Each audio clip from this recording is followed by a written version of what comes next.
Hello, everybody out there in the world of YouTube. This is Kenoshi Abominito here with another episode of Project Console, uh, episode 64, titled "We Got Nothing to Show." But before we get into our topics, I'd like my panelists to introduce himself. Hello, Mr. Red Fox, owner proprietor BS Busters, and I'm just glad to be on another cast, especially one that I don't have to run. That's cool. But before we jump into our topics, what have you been playing? What have you been watching? All right, I've been naughty this month thus far. I bought with my own money. I bought Hogwarts Legacy. I've been enjoying it. Oh, I've been playing Forspoken, enjoying that too. yeah. A lot of I people, a lot of people were talking shit about both of these games, and they're both really fun in their own way. Yeah, I can't stop playing uh, uh, Hi-Fi Rush. I can't get away from this world. I mean, I have not played a game where I want to go back and up my rank and try to find some of the secret stuff. And it's Since I've Bayonetta, yeah, or just since it's really like yeah, since something like Devil May Cry 3, because I remember DMC. spending a whole summer on that game, like just getting everything, playing on hard mode. Um, Yeah, I mean, because they don't really make games like that anymore.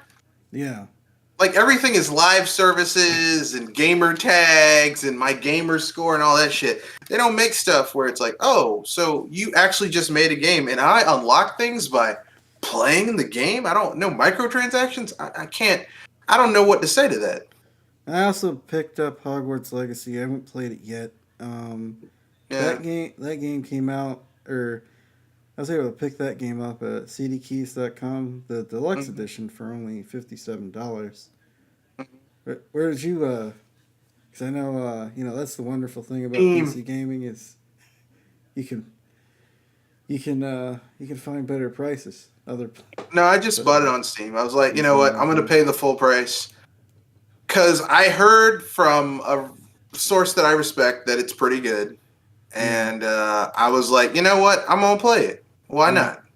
yeah, yeah. Yeah, and then I don't know if you watch the same reviewer, but one of the reasons I picked it up because I'm watching ACG, and it usually I trust his opinion on games, and I was like, you know what, I'm gonna give this game a shot.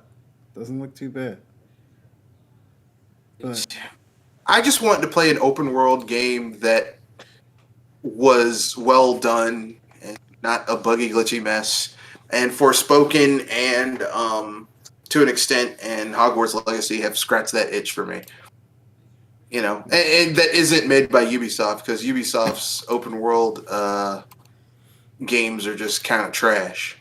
yeah, yeah. And let's see, what else?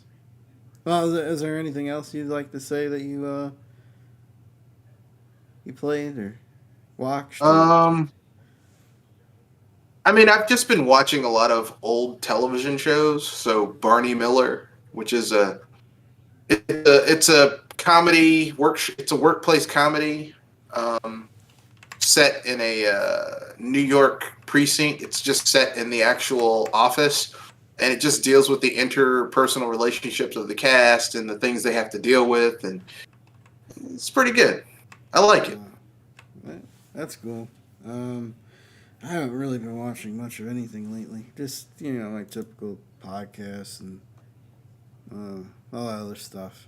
Um, it's not that I'm a big fan of uh, t- uh, TV or anything. I just kind of like to watch. I just kind of like to listen to stuff. I don't have to. I mostly I mostly spend my time playing games, so I just like to listen to stuff most of the time. But in any case, let's get into our topics. So, as everybody probably knows, Microsoft, Sony, and Nintendo will not be at E3 this year. Um, Sony's not a big surprise. Nintendo typically has a booth at E3. Microsoft will kind of sort of be there in spirit, like your E3 pass will get you into their presentation. That's like across the street or whatever, and then Nintendo. So it came out a few days ago, where the group that sets up the E3 show, The Electric Software Association. the Software Association, that sets up the event, got put out a message. It was somewhat vague. It was reconfirming what IGN posted, and one of the things that was mentioned that caught my attention was that Nintendo. The reason Nintendo wasn't going to be there is because they didn't have much to show, hence the title. So they were like, "Why spend all this money if we're not really going to show up with anything?" I was like, "Well, that's interesting and ominous if the only console or the only platform you have is a Switch." So the rumors that Tears of the Kingdom might be the last big game for the Switch, that might be closer to true than false. Yeah, makes sense. So, is it possible that within, I don't know, not I would say late this year, like in the fall, maybe late fall, mid to late fall, you think Nintendo will announce their next console? Hint at it? Probably. I think so, yeah. I think they will. Because the thing that I want people to understand is, I was trying to hold this back, but basically, Nintendo essentially had to revise their sales forecast for the end of their fiscal year because the Switch underperformed this holiday season. You know, you can't say it's because people didn't have shit to play for their Switch, because their biggest game came out this past holiday season, which is Pokemon. Yeah. Okay? The newest Pokemon. Now, the game sold really well. It's like one of the highest selling Switch games. So it's not that. I think they've reached market saturation with the Switch, and the hardware can only take it so far. I think the reason that Pokemon was in such a mess that it was is that, functionally speaking, part of it is the game was rushed to get out the door to meet a deadline so that they could make money. But also, like, the hardware is old as shit. Yeah. The Switch is 6 years old. The hardware it's using is like almost 10 to 11 to 12 years old. It was old it was old when it came out. And it wasn't even top of the line when it came out. This is not like where this is really awesome. It's not like the GameCube or the Wii that was using PowerPC architecture. That PowerPC architecture, when it's really well utilized, is really good for certain applications. The architecture that the Switch is using was trash when it came out. Yeah. There's a reason NVIDIA shopped it out on the cheap to Nintendo. Yeah. Okay. So I think part of the reason that game was in the state it was is because they rushed it to get it out. Also because the hardware just can't handle it. So, the Switch is getting old, and it's time for Nintendo to get something that's got a little bit more horsepower behind it. Which means we'll be dealing with hardware that's maybe 8 years out of date instead of, over a decade. The next time, maybe. Knock on wood, perhaps. Yeah. I think it might be time to put the old girl to rest. But one of the things that their new console is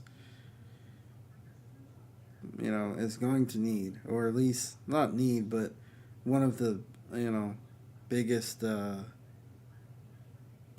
of the biggest things that could help it is backwards compatibility. Now, will it happen? Probably not. I think it will happen. Yeah. Because the Switch has, 122 122 million install base, almost a little under a billion pieces of software sold. So, I mean, it's in their interest to carry some of those people over to the next console. Yeah. Because if they start from zero, it's not going to be like it was from the Wii U to the Switch. Yeah. Because no one was buying the Wii U except for the most diehard fans. Yeah. A lot of casuals bought the Switch, and they want to retain those casuals. Yeah. Yeah. So, you know, that's just my opinion. I know some people will disagree because people always disagree. Everyone always thinks they know everything, but that's, people are allowed to have their opinions. So now another question is: does Nintendo come back next year with E3? If there's an E3 next year, if they figure out because I'm sure they get a lot of who's going to show up, who's not going to show up, like months in advance. Uh, do they come back to E3? Do they have at least a booth presence? Does Microsoft have a booth presence, or are these companies like, you know what, we're kind of done with this convention conglomeration thing. We have an apparatus now where we can do our own thing. We can shadow drop a game, or we can announce this game, and it's gonna trend, on your various social media sites.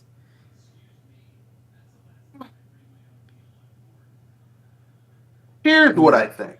Here's what I think. I think that Nintendo values them being able to control their messaging, Yeah, um, especially with their new hardware, because they announced the Wii U at the E3, if I remember properly, and they got shot in the ass over that.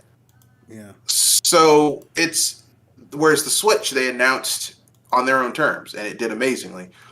And Nintendo is still small enough of a company that they can pivot relatively quickly when they want to. So I really do think that if they do return to E3 next year, they're not going to make any major announcements. It's just going to be games. They probably, I think they will announce their new console if not this year, like this calendar year, probably the end of their fiscal year next year. yeah, I think Tears of the Kingdom is going to be their last game. I think Metroid Prime 4 not coming to the Switch because the Switch can't handle it. yeah, Um, but that's just me. yeah, Um, I think some people, they're going to be like, "Oh, don't say that." I'm like, "Come on, man." yeah, yeah. I'm like Darth Vader. Search your feelings. You know it to be true. Yeah. Um, I just, the more I think about it, the more I think it is true. At night, nice to have a convention, one big convention where people can gather and see the stuff and talk about it, especially developers. Uh, I mean, because people still like that, social interaction. It's not the same just just happening online. Uh, people like gathering. It's especially when they got like there were an upside to getting rid of the audience. Like, you can control the message. You can pre-record what you want to say, edit it. But with the downside is the organic nature of being in a crowd, or seeing this stuff being presented for the first time live. But what do you think? Do you well, you said you would you think there should be at least a physical presence for this stuff. Yeah, I do think that like okay, I know at some point like we were like E3 sucks, E3 sucks. Everyone's like, yeah, E3's terrible. Yeah, but I don't think E3 should go away. Yeah, That's yeah, like saying, hey man, that McDonald's down the street from where I live, that's really convenient to stop at when I'm like hungry. The service is terrible. But just because the service is terrible don't mean I want to go out of business, you know what I mean? yeah, yeah, I want the service to be better. yeah, But I don't want it to go away. And that's where people are like, E3 needs to die. I'm like, man, slow your roll. um, I think here's what I think about E3. I think E3 needs to change. It needs to be more consumer oriented on the face, but it needs to exist because there's also the industrial aspect of it, the where people in their industry need to rub hands together. They need to talk. It's the reason why having it's the reason why governments have like the G3 and shit like that. So countries can meet with each other and talk about shit. Backroom deals can be taken care of. You need stuff like this. All right. I yeah, know this is a hard concept for people to understand, but you need to have places where people can be in touch with each other and do stuff. All right. yeah. But anyway, um, this is my opinion. I know some people are gonna get mad about that, but yeah, Well, I don't think E3 needs to die. I do think you need some place where people can go and do stuff like that, and people sitting there being like, "Oh no, it's terrible." I'm like, "Come on, man! Don't yeah, don't like just because you don't like something doesn't mean that it doesn't have a purpose." yeah, yeah. Exactly. People shouldn't. That's the problem. I used to be on that whole E3 needs to die bandwagon, but after actually seeing the E3 get gutted like a pig, I'm kind of like I'm on the same page you are. Yeah, E3 shouldn't die. It It should needs to be better. yeah, it needs to be better. Yeah, I mean, because look at what we have to replace E3 with. Jeff Keighley's bullshit. I mean, I Yeah, don't. I mean, come on, man. I mean, if I have a choice between a gutted E3 and Jeff Keighley's BS, I'll take gutted E3 every day, all day. yeah, yeah, yeah. Well, in other news, yeah, is there anything you'd like to say about this before we go on to the next topic? I mean, this is just a message to the people who were, talking all that shit about E3 needs to die. We kind of did need. I mean, look, man, look what we have to replace E3 with. This bullshit. Um, Yeah, the Summer's Game Fest and the Game this Awards Jeff stuff. Keighley bullshit, and Yeah, that's exactly what it is. Jeff Keighley bullshit.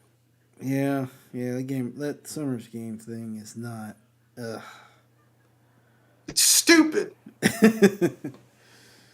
Yeah, yeah. But in any You case, know. yeah, yeah, and I don't know. It's just like it just seems more. Jeff Keighley seems more interested in selling ad space than he is. Oh yeah, and giving boost to his friends.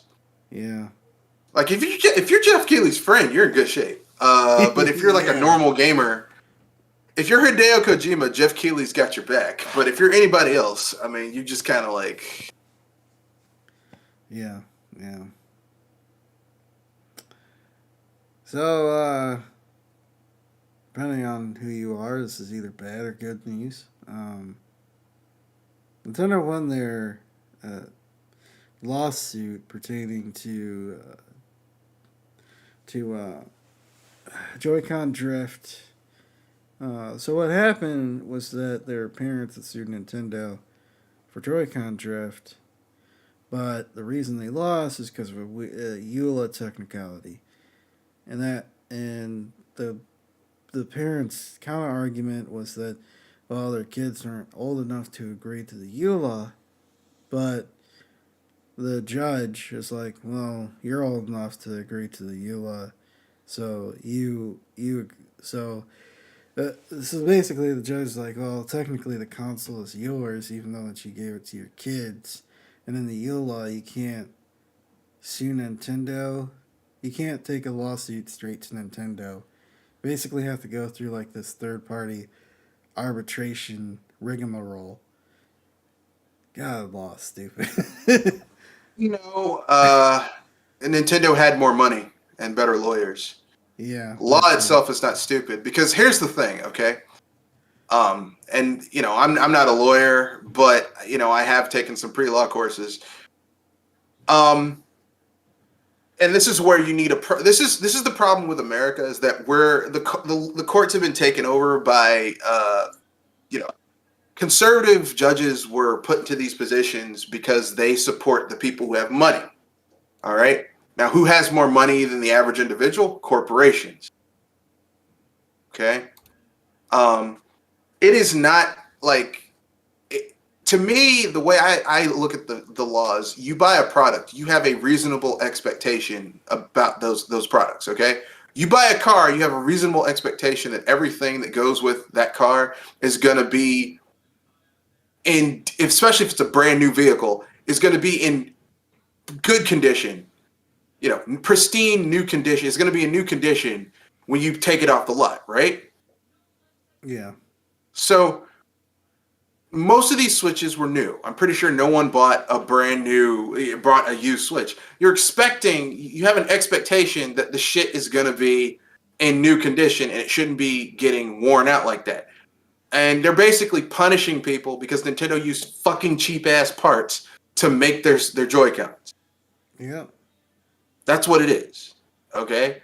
But we live in a we live in a pro corporation. Like our country is pro corporation and not pro consumer. Now in Europe, Nintendo would have lost because Nintendo's laws, a lot of the EU is very pro consumer. But, you know, we live in America where it's very pro-corporation. It's hard as fuck for a individual to sue a big company or someone with money because everything's skewed in their favor. The reason I said the law is stupid is just because of all the red tape and the trickery of language that you have to go through as an average person trying to, you know, get some sort of compensation for a bad product. And like you said, yeah, Nintendo had better lawyers and a lot of money. So yeah, basically, yeah. I mean, I know some people are gonna get mad. They're gonna be like, it's not. Some people are gonna get mad. But yeah, it's not the law itself. It's the people's interpretation of the law. Yeah, and their interpretation of the law is in the favor of people who, frankly speaking, like I don't think, like when I hear people, and I mean, there are people who do this, like poor people who should know better, who are like we won. I'm like, what the hell did I win? I didn't get any money out of Nintendo screwing these people out of their money. Yeah, it's like you know, you can hand probably a binder full of laws to a group of lawyers, and each of them would probably have a slightly different interpretation of, you know, slightly different interpretation of those laws. It depends on what type of lawyer they are and where they went to school and shit like that. But generally speaking, all I'm saying is this.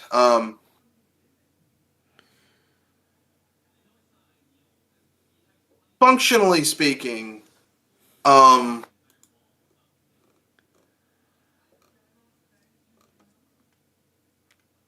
disagree with the decision. I think that Nintendo should be made because they were selling shit that they knew was fundamentally flawed. This isn't like, oh, we didn't know that these cheap ass parts we were using with normal use would wear out faster. Yeah. I mean, and here's the thing: there's already kind of an admission of guilt because remember when they lowered the price of the Joy-Cons? Because a pair of Joy-Cons were originally like $70. Then they lowered it to like $49.99 because they knew that shit was busted. Yeah. I don't want to hear that. Oh well, we won. What the fuck did we win? Why are you rooting? Why are you rooting for a mega corporation to fuck people over? That's the thing that I don't understand. Yeah. Yeah, I don't get it either. Well, I mean, if we're no closer to Nintendo making Joy-Con controllers with the Hall sensors, but and the thing is, it's like, well, you can just they make Hall sensor controllers now that or joysticks now that you can replace, but you shouldn't have to. Why should I have to do that? Why should I have to do that? That's like someone saying, "Hey, man, your refrigerator is supposed to, your brand new refrigerator that you bought is supposed to come with like 6 shelves and a tray for your ice thing, but you can buy a tray. Why the fuck should I do that when I bought a refrigerator that's supposed to come with these basic features that it came with?" Well, no, fuck that shit. Yeah, yeah. That's like I said. That's the problem with gamers is that gamers get so caught up in fighting for a particular thing that they don't think about whether or not that thing is worth fighting for. They just want to be on a winning side, and I get it because they it's comfort branding. It makes them feel good to be with their favorite whatever it is. I mean, I have to be consistent with. I thought the Red Ring of Death was BS, and I honestly think this is BS as well. The Joycon Drift, like if you, the expectation is when you purchase something, when It's you gonna plop work. down, yeah, it's gonna work. When you drop your hard earned $300, $350 down on a product, you expect it to work. Yeah, but I mean, But hey, if you sign a EULA, and I don't think a EULA is a band-aid that absolves a company from whatever, which is what they're basically saying. It's like you signed a EULA. No, even if you do sign a EULA, that doesn't give them the right to sell you a defective product. Yeah, that Because you bought it and you have a reasonable expectation that it's brand new. Now here's the thing. If they're buying some shit that's used, I'm guessing whatever lawyer these parents signed probably wasn't that great. Probably. Well, it was a class action, so the lawyer probably thought they had a good chance. But it was done in the District of Texas, which is where a lot of corporate lawsuits go, because the Texas judiciary is notoriously ultra conservative, like really conservative, and conservative judges tend to go pro corporations all the fucking time. They love corporations, so.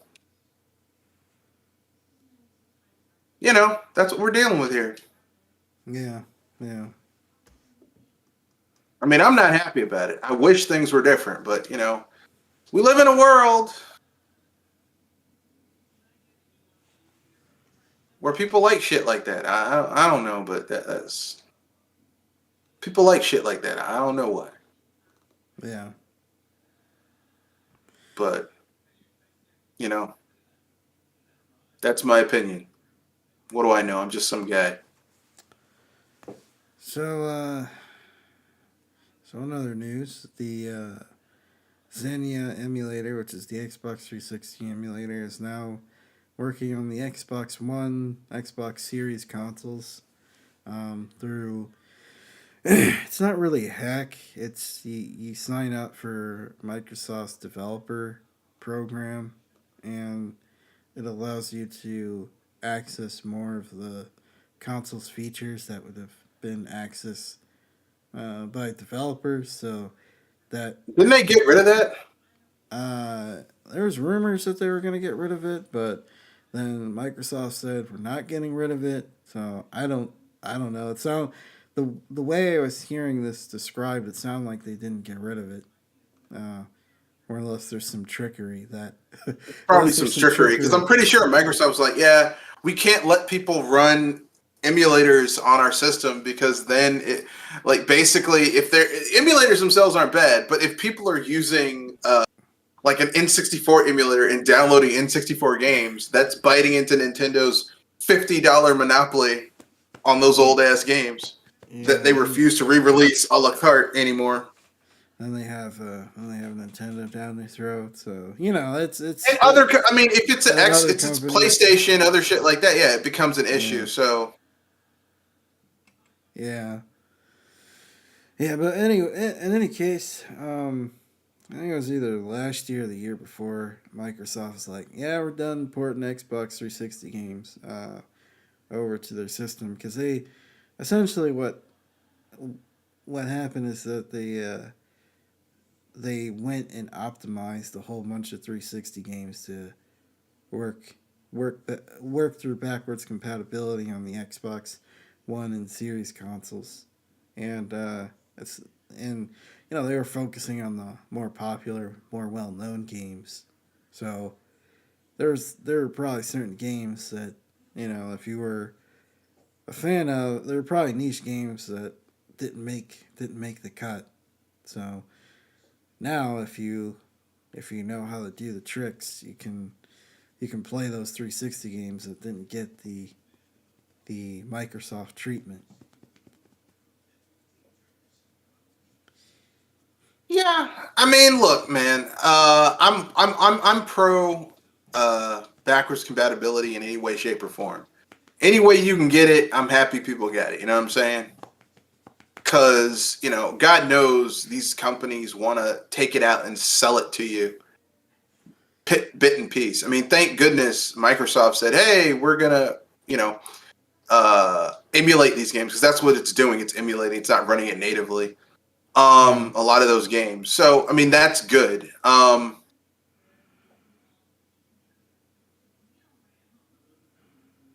But you know what it is, yeah, you yeah, know.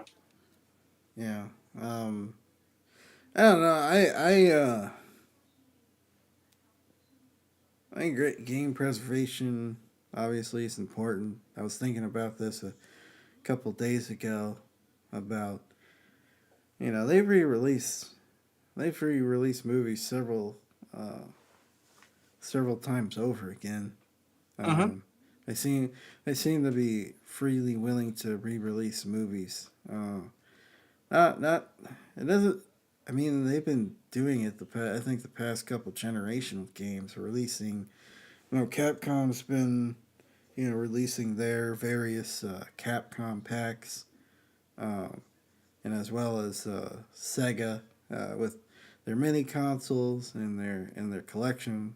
They can even download an emulator uh, from their website. Actually, have an emulator that you could download, or at least they used to. I don't know if they have it anymore.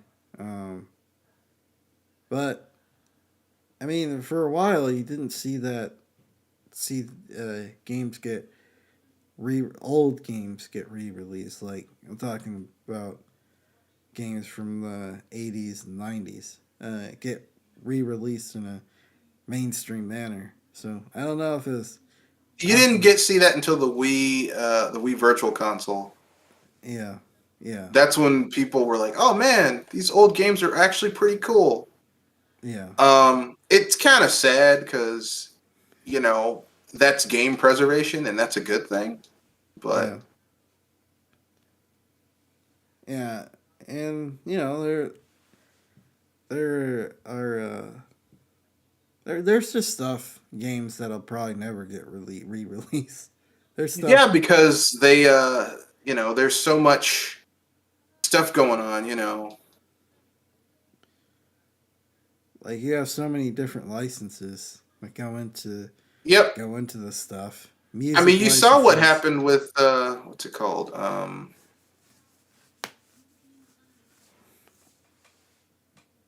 TMNT, right? What happened? Like how they had to jump, like the TMNT collection. Like everyone knows that the best Teenage Mutant Ninja Turtle games are the ones that came out for the during the what's it called? The shit.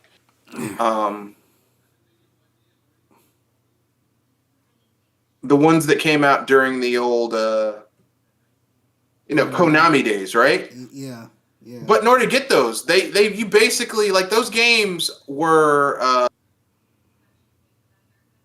good luck trying to get. I mean, it took forever for those games to be re-released. You know what I mean? Yeah.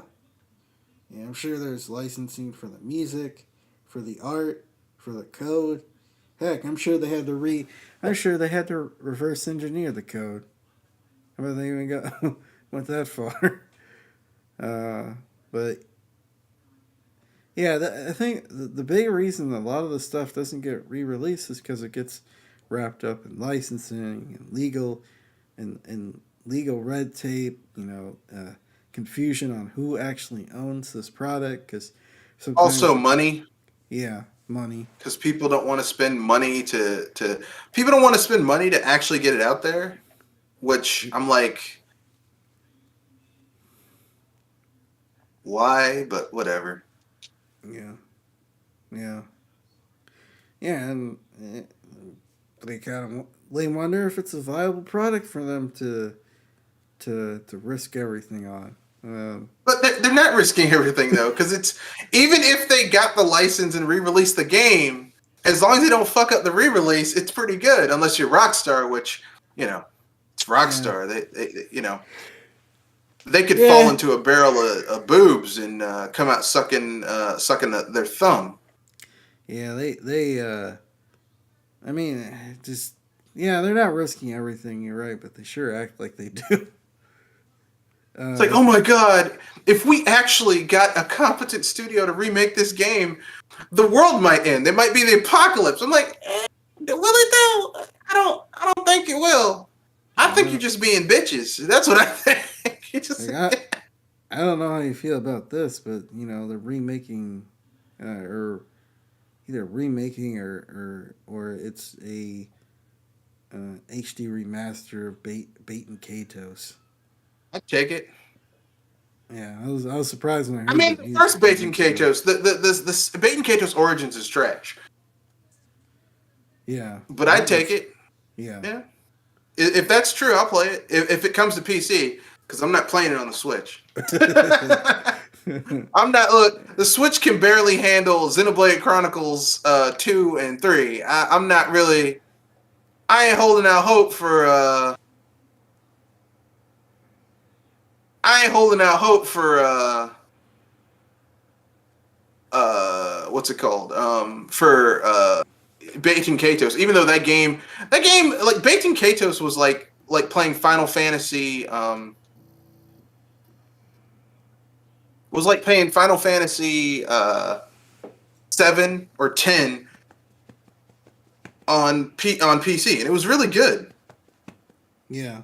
I mean, on the GameCube, and it was good. It was a legitimately good game. Like, I don't know why people are like, "Oh, it's terrible." I'm like, "Oh, it's pretty good. I like it."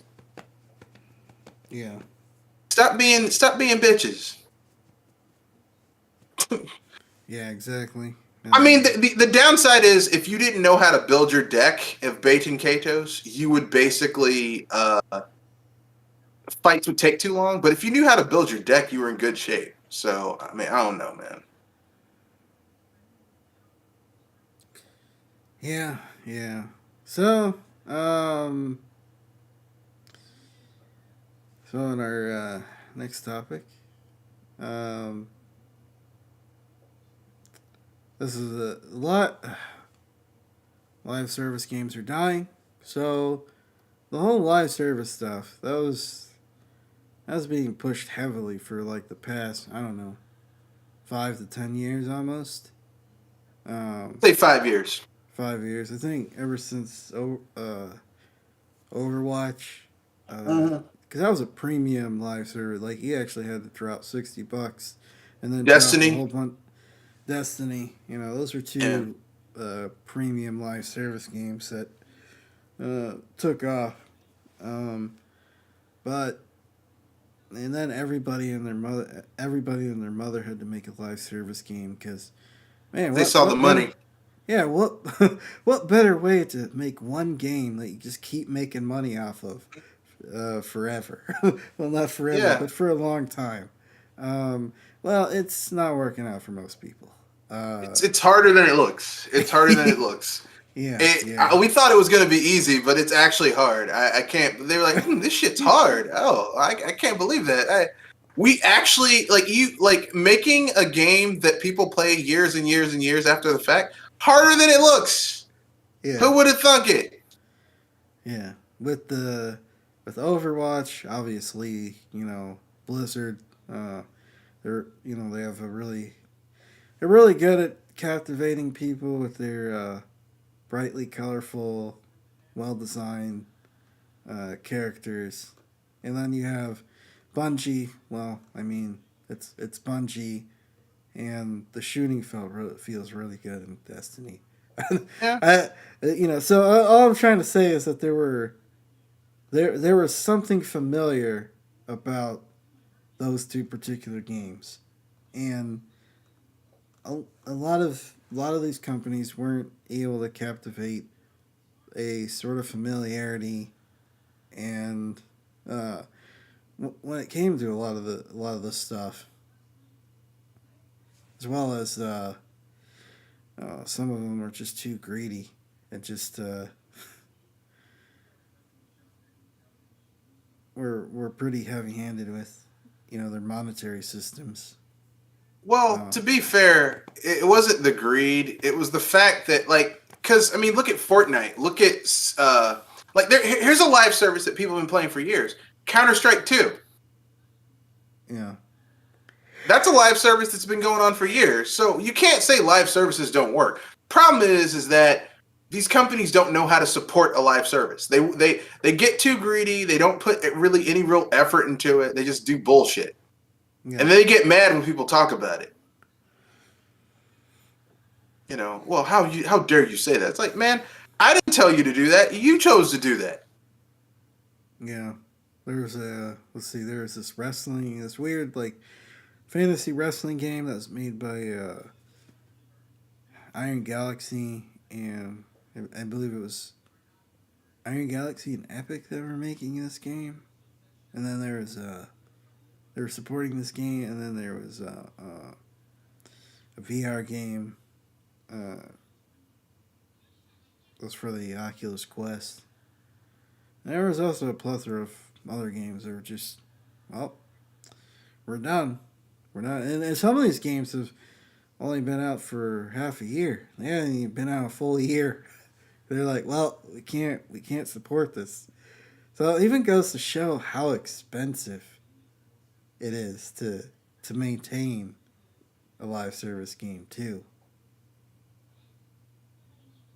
Like I said, unless you control the infrastructure that maintains it, like Valve, it's difficult. And they just want to. The thing is, they got lazy and they thought it was just going to fall into their hands. Yeah. And it's like, no, it's not just going to fall into your hands. Yeah. Yeah, that's a good point. A lot of these companies have their own infrastructure.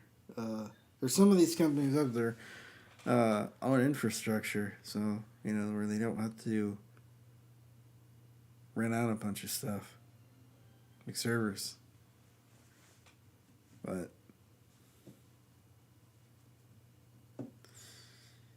If you're Valve, you have your own infrastructure. If you're Epic, you have your own infrastructure. Notice the really successful live service games have their own infrastructure. yeah, yeah, Coincidence? I think not. yeah. Blizzard obviously has their own infrastructure, and I'm sure, Bungie has their own infrastructure. Especially now that they're owned by Sony. They also have, Sony to lean on. So, yeah, it's just, I don't know. Maybe make a game people like, and just Maybe make a good game where live service makes sense, but that takes time and energy. You can't do that.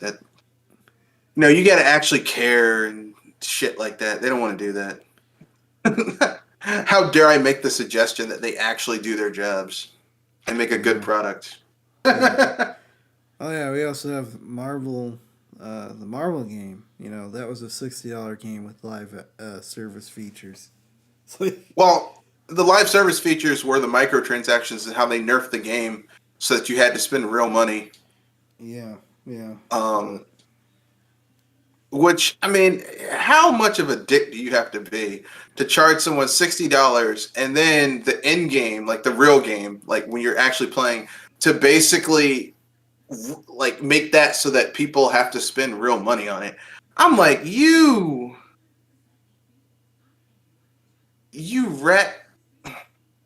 Sorry. Yeah, exactly. Exactly. Like how, um, the nice thing about this, about the Marvel stuff though, when they do cancel it, is they're not getting rid of the single player and the multiplayer, and some of the games that were, uh, shutting down were essentially getting rid of everything, just complete.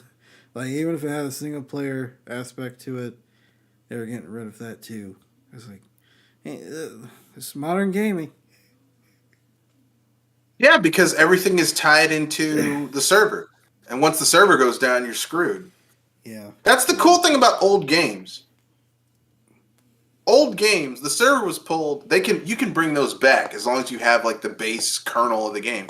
You can't do that with this new shit. Yeah. This new shit, the server's down,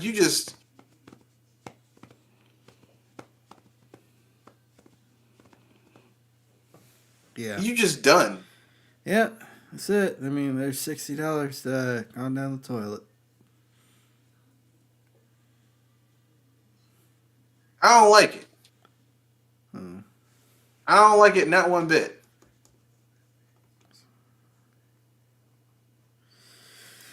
Um. But whatever.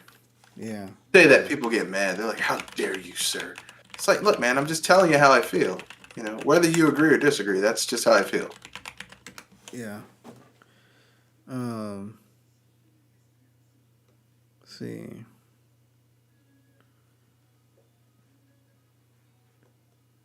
Have been shutting down since the start of this year with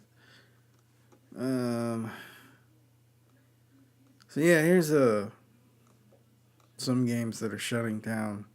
Apex Legends Mobile, Makes Battlefield sense. Mobile, Makes sense. Rumbleverse, which is the game I was thinking of. Yeah, Rumbleverse. That game came and went like a silent but deadly fart. Yeah, yeah. It was like no one was talking about that game. Like they showed it and everyone was like, "Eh," and kept it moving. Yeah, because all the characters look super weird. And it's just I don't. Look interesting. It's just there's so much shit to play, and Yeah, if you I play noticed that too. a live service game, that's such a fucking time.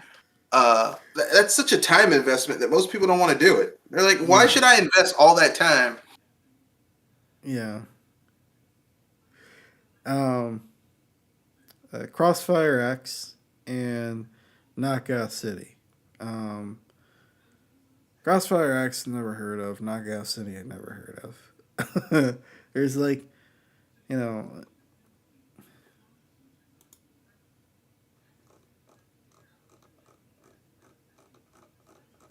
Knockout City was the dodgeball game.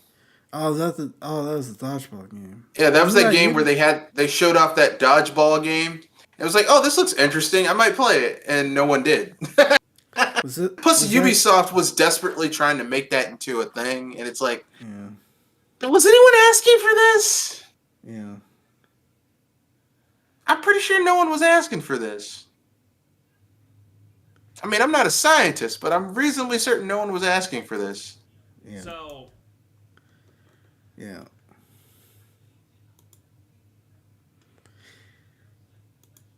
But hey, man, what do I know? I'm just some guy, you know what I'm saying? Yeah. Yeah. Any case, any free topics you got? I think you and I had the same free topic pertaining to EA? I mean, BioWare? BioWare. Yeah, okay, so here's my free topic. And since it's the same one, we turn it into a discussion. Here we go. So recently it was leaked that the next Dragon Age game, Dragon Age Dreadwolf, aka Dragon Age 4, is missing something that people really wanted in the last two Dragon Age games. Dragon Age Inquisition and Dragon Age well, I think you did have it in Dragon Age 2, but Inquisition, okay? And that is the ability to control other characters. Plus, the combat is, instead of being more RPG-ish, is more of like a hack and slasher, which means that the combat's going to be dumbed down as fuck. Yeah. So basically, remember how everyone's like, BioWare's back. They're saying the right things. It's going to be amazing. They learned fucking nothing. Nothing. Yeah. Not a damn thing. When I heard about this, I was like, you know, because I never played Dragon Age. Just never really never clicked with you. Yeah, grabbed my attention like it has for a lot of other people. But if I was a Dragon Age fan, I was looking at what they were doing with the new game and be like, what the hell's going on here? You're taking out the very thing that I liked about Dragon Age, which was the RPG mechanics and the pseudo-esque turn-based RPG system. They kind of already did that. They kind of already did that with the last few games, so I can't really be like, oh, it's impossible. How could they do that? They've been doing that. Yeah, but you know they're not making it better though. Doesn't seem like they're making it better. Seems like they're making things a bit worse. Let me explain. The cool thing about Dragon Age, the first game in the series, was this. Okay, Dragon Age was essentially like BioWare used to make the Neverwinter Night games. Neverwinter Night games. Baldur's Gate games. Baldur's Gate was a setting, a location in one of the settings for D&D. BioWare lost the rights to that. So they were like, well, shit, we can still make a D&D game, but we're not bound by the D&D lore, so we can create our own D&D game. Dragon Age. Yeah. Cool thing about Dragon Age Origins is that you choose one of like 5 or 6, like 4 or 5. You choose an origin, and your character essentially goes through some type of traumatic event that leads to them being recruited by Duncan, who is a Grey Warden. The Grey Wardens in the setting of Dragon Age, like every few, like X amount of years, there's this massive, like, plague of these zombie monsters called, what are they called? The Blight, okay? And they're zombie monsters, okay? They're fucking zombie monsters. And these zombie monsters boil out from out of the underground, called the Deep Roads, and they begin attacking and killing people. And every time this has happened, the Grey Wardens would come out, band together, rally the people, and fight this massive archdemon. Now, the archdemon, unbeknownst to most of the people, is a big ass female dragon that has been tainted by the Blight. Okay? Yeah. And here's the dirty little secret about the Grey Wardens. In killing the archdemon, the Grey Warden takes the essence of the blight creature, this massive blight creature that they kill. It goes into them, and they go insane, and they have to be put down. Okay, they themselves sacrifice themselves to save everybody. Well, that was years and years ago. It's been a long time since a blight, so no one gives a shit. Dragon Age Origins has your character.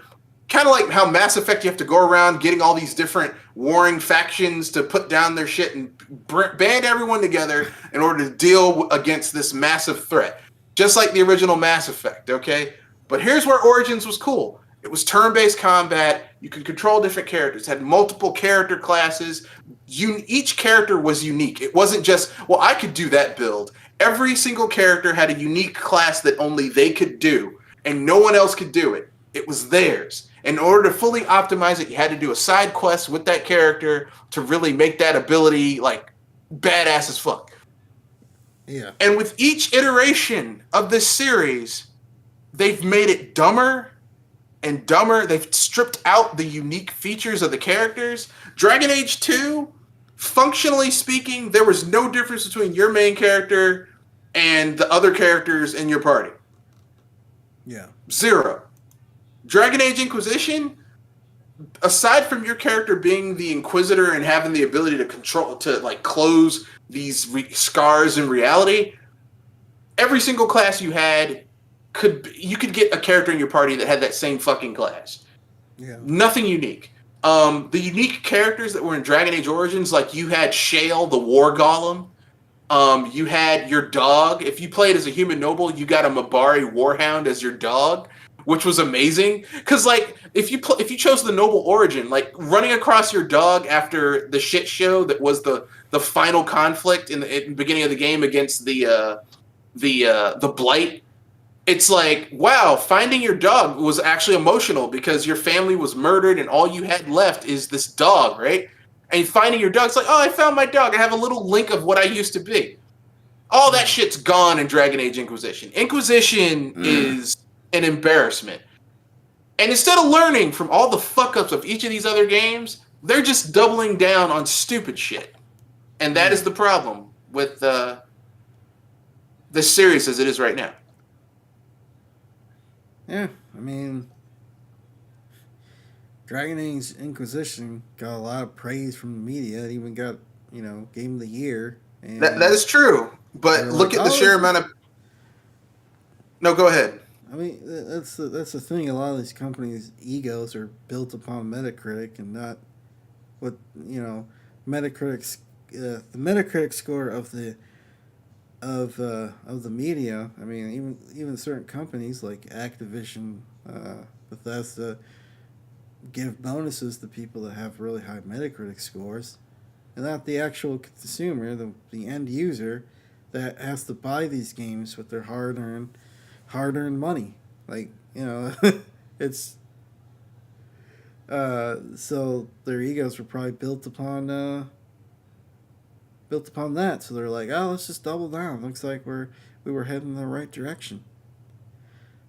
Or all the old Dragon Age people just went other places, and now they just have this new crew that's doing their own thing. Yeah, well, I mean, the people who made Inquisition said that Inquisition, despite it getting its awards, should be a poster on how not to make a RPG. And it's true, because Inquisition feels like someone took an MMO from like 15 years ago that at the time you thought was huge, and then took all the other players out and just left one party, and that's you. Yeah.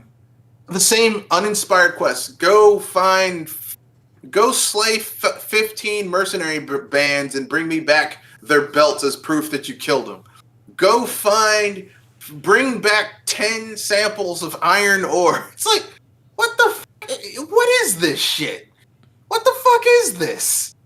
I mean, Inquisition should be oh god, that game is terrible. Oh, Jesus. Oh man, the combat is embarrassing. The combat is so fucking embarrassing. It's also a really pretty buggy mess too, because it was it was using the Frostbite engine, so everything, and I heard it was at least quite buggy early on.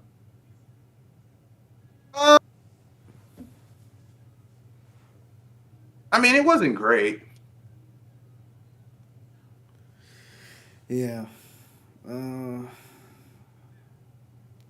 Yeah, that I was like, yeah, people aren't gonna be too, because I was hearing that it's kind of gonna be like, they're aiming for playing like God of War, and it's just like, you guys are just gonna chase trends. That's the problem. Yep. That's the problem with this industry. It's like, there's one thing. There's a difference between being inspired by a trend and just downright chasing trends. Just flat, just trying to copy a trend because you saw this person over here make a ton of money off of this project, and you're just gonna copy that project thinking you're gonna make the same pot of gold. Functionally, that's what they're doing. And it's embarrassing because it's like BioWare used to be, you knew you were getting a premiere. I remember when BioWare used to be good. And they aren't good anymore. They're trash these days. Yeah. Like, their last few games have been embarrassingly bad. God, Anthem. Wow, that game was pretty bad. It's pretty. Anthem, Mass Effect Andromeda. Yeah.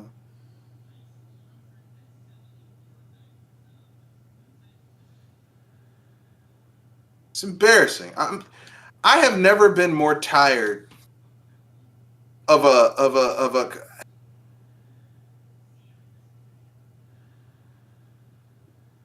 I've never been more tired of a group of people. Yeah. Yeah. I'm tired. BioWare is getting on my damn nerves. I mean, I'm getting really tired of BioWare. I'm.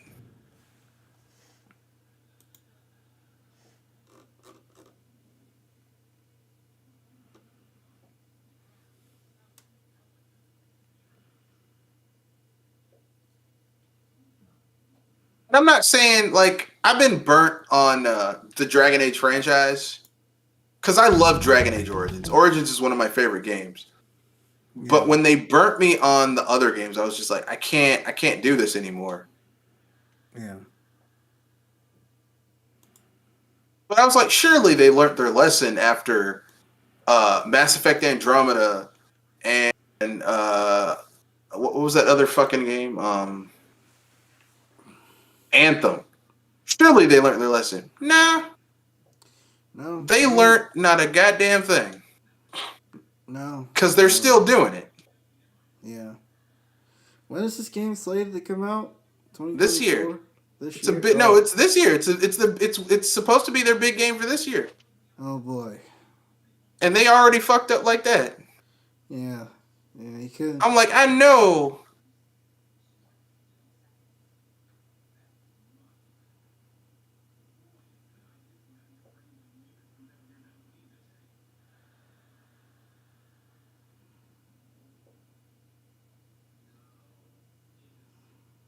Yeah.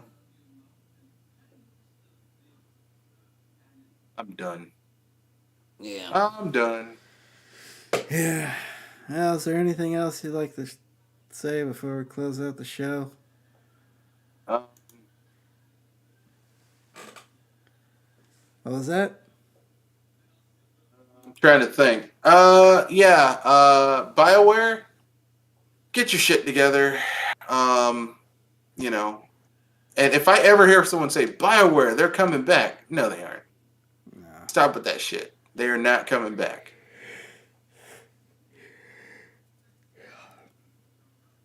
She's gone and she's never coming back. Yeah, she left and took her shit. The kids are going with her, and she took the car and emptied the bank account and left you like $5. Yeah.